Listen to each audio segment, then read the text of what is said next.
Harka fuunee shamaa akkam jirtu kabajamoo dhaggeeffattootaaf daawwattoota Keelloo Miidiyaa odeeffannoon guyyaa irraa of harkaa qabnu kunooti. Barreessaa kitaabaa akkasuma qabsaa'aa Oromoo akka ta'e Kumsaa Buraayyuu har'a tasa lubbuun isaa darbuu himameera. Namni barreeffamoonni isaa dhangaa addaa qaban kayaa'an jechoota isaa sammuu namaa si'eessan Kumsaa Buraayyuu tasa lubbuun darbuu himameera. Haala ammaataa keessattis ta'e yeroo kamillee namni of kennee uummata isaa dammaqsuu irratti hojjetaa ture. Kumsaa Buraayyuu du'aan nu biraa dhabamuun gadda ulfaataadha jechuun hawaasni gadda isaa ibsataa jira. Qabsaa'aa cichaa nama dhimma Oromoo ganamaan jalqabee hanga gaafa lubbuun isaa dabartuutti qabsicha itichuuf warraaquu irraa duuba osoo hin jedhin lubbuun isaa taree ta'uu hawaasni Oromoo miidiyaa dhuunfaan ibsateera. Kumsaan sirnoota Itoophiyaa uummatatti roorrisan mormaa akka guddate addatti bulchiinsa EPRDF kana keessatti namoota sadarkaa jalqabaa irratti hawaasa dadammaqsuun qabsoo finiinsaa turan keessaa isa tokko jedhame.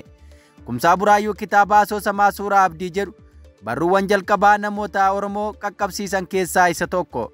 Kitaaba isaa kana alattis barruuwwan facaatuu fi maxxansa barruulee adda addaa qindeessaa akka ture himama. Barruuwwan madda walaabuu jedhan dabalatee karaa hawaasa isaa dammaqsuuf aanja'uun hojjetaa tureera. Barruuleen Kumsaa Buraayyuun katabamaa turan labataarraa qeerroo yeroo ammaa sirna bulchiinsaa abbaa irree taa'uuf ka'uu dhorkaa jiran horachuu keessatti ga'ee olaanaa akka baatanis himama.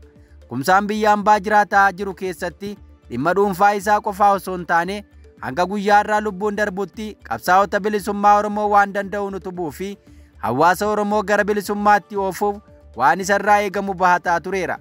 Kumsaan irra tasa lubbuun darbuu jaala kanaa dhaga'uun oduu gaddisiisaa fi rifaa isaadha jechuun addi bilisummaa Oromoo ibsa gaddaa baaseera. Barreessaa kitaabaa Suuraa Abdii akka ta'e Kumsaa Buraayyuu obbiraa dhabuutti guutuun hawaasa Oromoo gadda itti dhaga'ame ibsateera.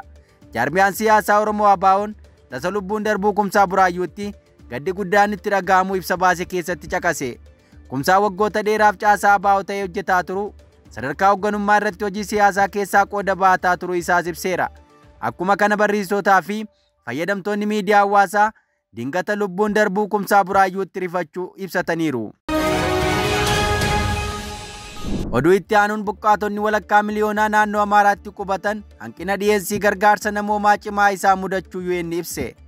Buqqaatonni gara 500,000 yeroo ammaa naannoo Amaaraa kaampiiwwan adda addaa keessatti qubatanii argaman hanqina nyaataa, bakka jireenyaa, bishaan, qulqullina naannoo, tajaajila fayyaa fi tajaajila eegumsaa cimaan isaa mudachaa jiraachuu gabaasni haaraan waajjira qindeessaa dhimmoota namoomaa dhaabbata mootummoota gamtoomanii yuunochaan baase ni mul'isa.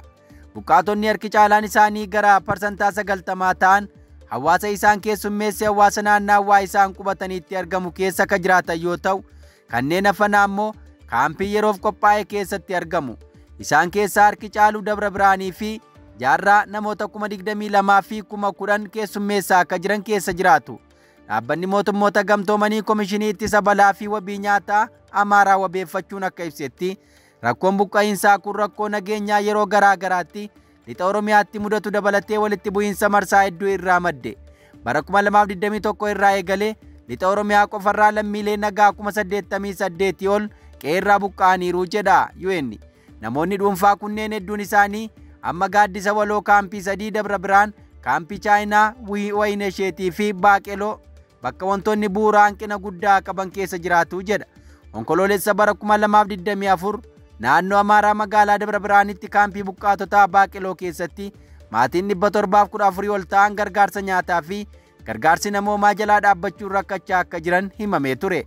Buqqaatonnii fi qondaaltonni sadaasa bara 2023 buqqaatonni 10,000 lakkaa'aman kanneen naannoo Oromiyaa godinaalee Shawaa Lixaa, Ba'aa fi Wallagga Lixaa irraa buqqa'an magaalaa Dabra Biraanitti qubatan hanqinni nyaataa, gaaddisaa fi gargaarsa namoomaa kanneen biroo isaa mudachaa akka ture akeekkachiisaniiru.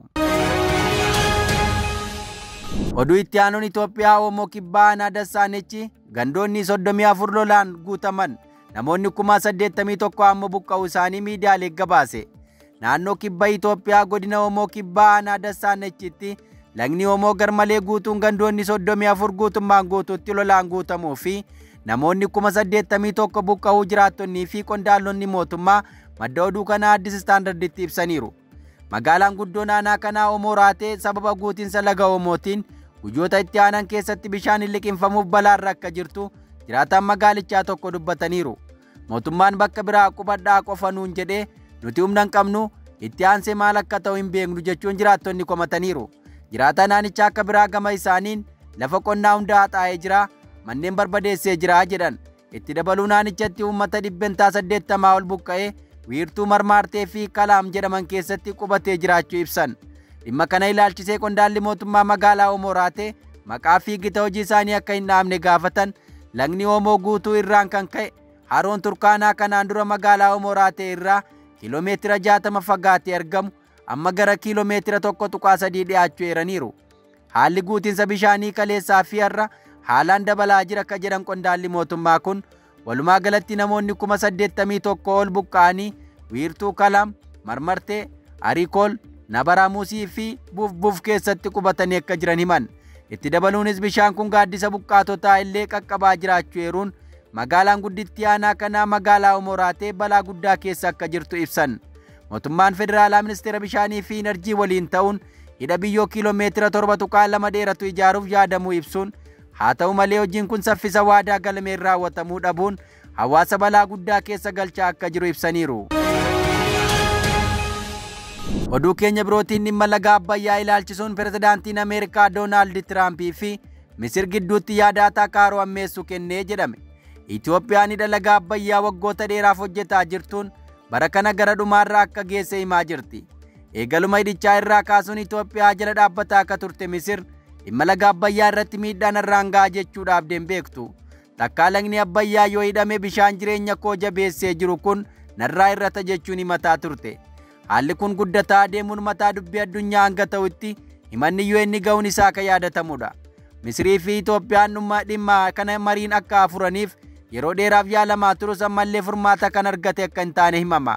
Pirezidaantiin Ameerikaa Doonaald Tiraamp wallabdeen hidha haaromsaa hatattamaan furamaa jiran dubbii jedhu keessatti yaadni inni kenne Itoophiyaa akka gammachiisuun fakkaatu.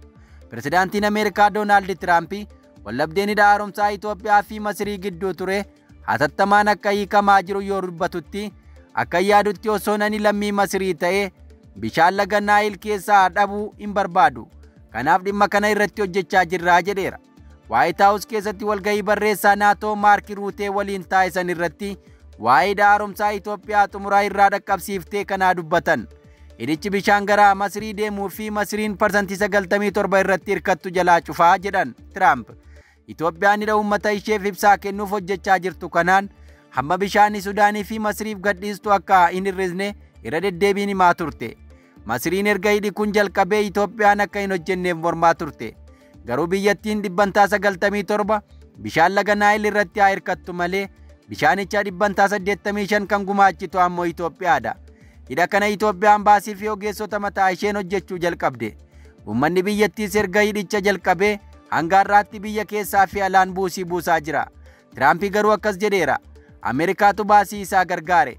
Osoo hidhicha ijaaruu hin jalqabin maaliif akka waldhabdee amma uumame kana akka hin furre hin barre. Garuu laga Naayil keessaa bishaan yeroo yaa'u yookaas jiraatu namatti tolaa jedhan. Hanga Tiraamp dubbii kana dubbatanitti qaamni biraa hidha kana irratti baasiidhaan gargaaruu dhaga'ameen turre. Lagni Naayil madda galii fi jireenyaati. Sana irraa fudhachuun baay'ee gaarii miti. Garuu hatattamaan furaa jirraa jedha Tiraamp. Dubbiin Tiraamp kun kan nagaa buusu utuu hin taane biyyoota lamaan walitti tuqaa jira akka jedhan fayyadamtoonni miidiyaa hawaasaa biyyoota lameen gidduutti dhibdeen lolaa uumamuu mala jechuun yaaddoo qaban ibsaniiru. Ijaarsi hidha haaromsaa bara 2011 jalqabe ijaarsi hidhichaa Itoophiyaa, Sudaanii fi Masirii gidduutti atakaaroo guddaa kaaseera. Ameerikaa fi Gamtaa Afrikaa biyyoota kanneen walitti fiduun waliigalteerra akka ga'an yaalaa turan.